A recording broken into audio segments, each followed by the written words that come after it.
નમસ્કાર. આજરોજ તારણ માતાનું જે મંદિર છે અહીંયા તારંગા પાસે તળટીમાં, ત્યાંથી ઉપર ટ્રેકિંગનું આયોજન અતુલ્ય વારસો ટીમ દ્વારા કરવામાં આવ્યું હતું. અને અમારું સ્વપ્ન હતું કે દેવબીડાની ગુફા જે આપ ઉપર જોઈ શકો છો ત્યાં સુધી જવાનું એક સ્વપ્ન આજે અમારું પરિપૂર્ણ થયું. ખૂબ સરસ જગ્યા હતી અને કપિલભાઈ, અતુલ્ય વારસોના કપિલભાઈ અને રોનકભાઈ સાથે મિતેશભાઈ પણ આવ્યા છે. એમને બહુ સરસ આયોજન કર્યું હતું અને બૌદ્ધ સ્તૂપો અને ગુફાઓની જે પ્રાચીન આખી ઇતિહાસ અમને જે જાણવા મળ્યો એ જાણીને ખૂબ આનંદ થયો. હું અહીંયાનો ટીમ્બાનો વતની છું. મારું નામ છે દિવાનજી રામસંગજી.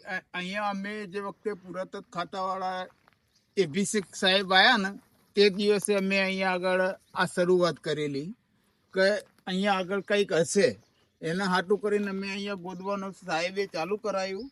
ત્યારે અહીંયા આગળ આમાં જમીનમાંથી આ પાયાલા જે દિવાલો નીકળેલી છે ને, આ દિવાલો નીકળેલી છે, આમાં એન્ટ્રી છે. એન્ટ્રીની અંદર અહીંયા આગળ અમે ખોદેલું તો ફૂટ બાય ફૂટનો એક બૌદ્ધિસ્ટ સ્તૂપ નીકળેલો.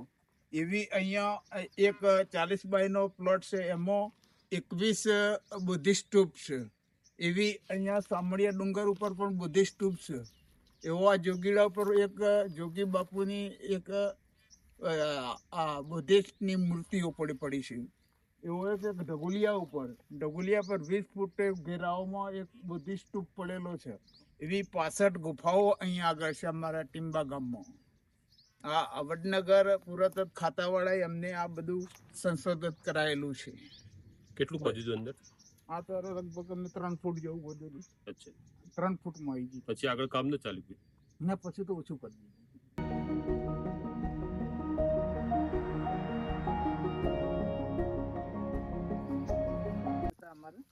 એ રાણા સાહેબે કહ્યું કે આ જગ્યામાં આ એક મળ્યો છે ને, એવા અહીંયા લગભગ 50 થી 60 હોવા જેવું. અચ્છા, એમનો અંદાજ એવો આવ્યો. તો અહીંયા બધો એરિયા તમે ચેક કરો. ચેક કર્યા પછી અમે અમુક જગ્યાએ જોવા ગયા ને તો આકાર મળ્યા. અચ્છા, આકાર મળ્યા, આવી દિવાલો મળી કે એટલે આખી દિવાલ મળી એટલે દિવાલની અંદર એમ કે અહીંયા કંઈક હશે. તો આ ખોદવરાયા પછી એક મળ્યા પછી એની પાછળ એક બીજો પણ મળ્યો. ધીરે કરતા 21 સ્તૂપ અહીંયા આગળ મળી ગયા. બરાબર. પછી એમને કહ્યું કે આ એરિયાની અંદર, આ ડુંગરની અંદર પણ જુઓ કે ગુફાઓ પણ હશે. અચ્છા. પછી ગુફાઓ અમે ચેક કરી કે કેટલી ગુફાઓ પણ હશે, ગુફાઓમાં પણ કંઈક હશે. બરાબર. તો ગુફાઓમાં અહીંયા સ્તૂપ મળ્યા. ગુફાઓની અંદર ખોદ કર્યું. ગુફાઓ છે? હા, ગુફાઓ છે ને. એક ગુફા તો આપણે રસ્તામાં જ આવશે.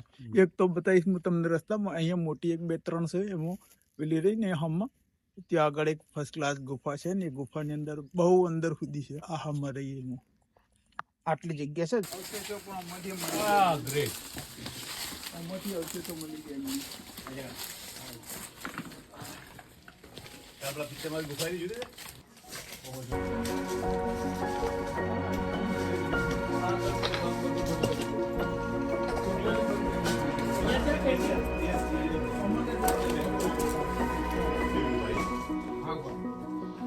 આપણે કલ્પના કરીએ દાદા સાહેબ જે તે ટાઈમે લોકો વિચારો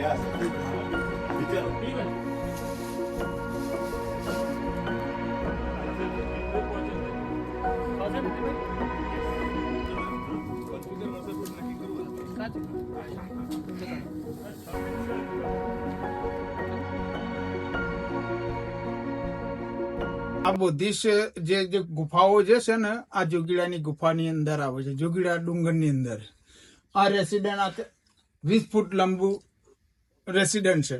આમાં લેખ પણ છે અહીંયા આગળ. આ પુરાતત્વ ખાતાવાળાએ અમને કહેલું કે અહીંયા કોઈ બી જગ્યા પર લખેલો લેખ હશે એવો તમે ગોતી કાઢો. તે અમે આ ગોતવા માટે 2 મહિના કામ કરેલું. 2 મહિનામાં ગોતતા આ ગુફામાં અમને આ લેખ મળેલો છે. એવું આ રેસિડન્ટ સાહેબોને અમે બતાડે. અમેરિકાથી એક છોકરી આવી હતી, મોદી સાહેબે પણ મૂકી હતી. એ છોકરીને અમે પણ બતાડી હતી અહીંયા આગળ. એમની ડિરેક્ટરની છોકરી આવી હતી ત્યાંથી. આ જગ્યાનું નામ શું છે? આ જગુડા ડુંગર છે. જોગીડા ડુંગરની અંદર છે આ ગુફા છે. Okay, well done.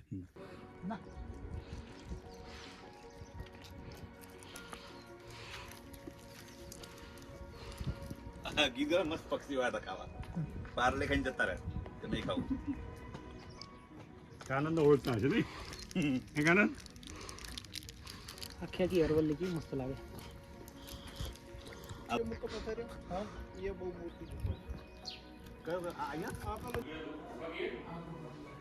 तो अभी हम लोग तारंगा में चौकीड़ा गुफा का जो भी ट्रैक है वहाँ पर फाइनल पॉइंट मिल चुके. तो यहाँ से जो व्यू है वो आप देख सकते हो. काफ़ी मस्त व्यू है ये पूरी ट्रैक में. ट्रैक मेट से आप देख सकते हो. एंड ये पूरा व्यू है. सामने जो पर्वत दिख रहा है वहाँ पर टॉप में बौद्ध स्तूप है और यहाँ पर बहुत सारे स्तूप हैं. तो ये जगह है जहाँ पर बहुत सारे बौद्ध स्तूप है जो कि 2500 वर्ष पहले के माने जाते हैं. तो ये पूरा व्यू है यहाँ. काफ़ी देखने में मज़ा आ रहा है लेकिन यहाँ थोड़ा मुश्किल भी था लेकिन आसानी से हमने कवर कर लिया. तो आप भी यहाँ आ सकते हैं. काफ़ी मस्त जगह है और यहाँ नज़ारे भी काफ़ी मस्त है और ट्रैकिंग का मज़ा अलग है. तो आप आ सकते हैं. થેન્ક યુ નીતિનભાઈ હાડા સાહેબ.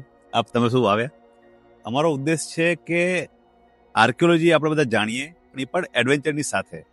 ઘણીવાર શું થાય છે આવી આર્કિયોલોજીકલ સાઇટ એટલી અદ્ભુત હોય છે પણ ત્યાં જવાની આપણે હિંમત નથી કરી શકતા. આપણે આટલો બાપરે આટલા મોટા ડુંગરા પર કોઈ જાય પણ એવું કહે છે કે ડુંગરા દૂરથી રૂપાળા લાગે પણ નજીકથી પણ એટલા જ સારા લાગતા હોય છે. પણ ખરે આપણે જો જવાની હિંમત કરીએ તો આજે એક સરસ એડવેન્ચર થયું. અહીંયા અમને જે બેઝિક તો જાણે આપણે આર્કિયોલોજીકલ પોઈન્ટ એનાથી વધારે જાણવા મળ્યું કે અહીંયા 60થી વધારે કેવ્સ છે, જૂની ગુફાઓ છે. એ પણ ગુફાઓ કે માનવ સર્જિત અને એનાથી પણ બૌદ્ધ સ્તૂપથી માંડી જૈન રિલિક્સ મહાદેવનું મંદિર છે, બીજા ઘણા બધા પોઈન્ટ છે. તો આવી અદ્ભુત સાઇટ ઉપર મને લાગે વધુ વધુ ટૂર થવી જોઈએ. હેરિટેજ એજ્યુકેશનના ભાગરૂપે પણ આ વસ્તુ ખૂબ જ અગત્યની છે. Thank you. નમસ્કાર. સૌપ્રથમ તો નીતિનભાઈ, હાડા સાહેબ અને મિતેશભાઈ સૌનો ખૂબ ખૂબ આભાર કે અમારી સાથે આ ટૂરમાં જોડાયા. જેમ સાહેબે કીધું એમ કે આ જગ્યા અનએક્સપ્લોર્ડ છે કેટલીક અને ગુજરાતમાં પણ કેટલીક સાઇટ એવી છે કે જે અનએક્સપ્લોર્ડ છે. ઘણું બધું છુપાયેલું છે. એને ખાલી આપણે લોકો સમક્ષ મૂકવાનું છે અને આપણે એક્સપ્લોર કરવાનું છે. અને હેરિટેજ એજ્યુકેશનના ભાગરૂપે બાળકો આ જગ્યાને જાણશે તો એને ફ્યુચર એનો અનુભવ એ અલગ જ હશે. લાઈફ ટાઈમ એ વસ્તુને યાદ રાખી શકશે. એટલે દરેકને રિક્વેસ્ટ છે કે પોતાના બાળકોને હેરિટેજ એજ્યુકેશનના ભાગરૂપે આ પ્રવૃત્તિઓમાં ભાગ લેતા કરે. અને સ્કૂલને પણ વિનંતી છે, સ્કૂલ કોલેજોને, કે આ પ્રકારના ટૂર ખૂબ થાય કે જેથી ક્લાસરૂમ એજ્યુકેશનની સાથે પ્રેક્ટિકલ એજ્યુકેશન પણ બાળકો મેળવી શકે. નમસ્કાર. અને ટીમ અતુલ્ય વારસોમાં કપિલભાઈ, રોનકભાઈ, મિતેશભાઈ અને એમના આયોજનમાં ખરેખર આનંદ આવે છે. અને અમે તો જેટલી વખત અતુલ્ય વારસોની અહીં આમંત્રણ હોય છે એ સ્વીકારીએ છીએ. અને જે આ આનંદ છે સાથે સાથે પ્રકૃતિનો અને આ ગુફાઓ જોવાનો આનંદ ખરેખર. એમાં દિવાનભાઈની ગાઈડ સર્વિસ પણ અમને અનુભવ જોરદાર રહ્યો. બીજું આયોજન સરસ હતું એના હિસાબે. અને નવા યુથ આ લોકોએ જોડાવવું જોઈએ. અને આવા આયોજનમાં તમે જશો તો જ પ્રકૃતિ અને નેચર સાથે જોડાશો. અને સૌને વિનંતી છે વધુમાં વધુ લોકો જોડાય અને આ લાભ લે. આજે અમે તારંગાનો જે પર્વત છે આખો ટ્રેકિંગ કરીને તારંગા સુધી ટ્રેકિંગ કર્યું. પેલી સાઈડ આખું ઉતર્યા હતા. પણ વચમાં જે ખરેખર જગ્યાઓ રહસ્યમય એટલી બધી જગ્યાઓ છે ને, પર્વતો એટલો બધો ઇતિહાસ સંગ્રહીને બેઠા છે ને, એકવાર ચોક્કસ એની મુલાકાત આપ સૌ લો એવી મારી ખાસ વિનંતી છે. Thank you.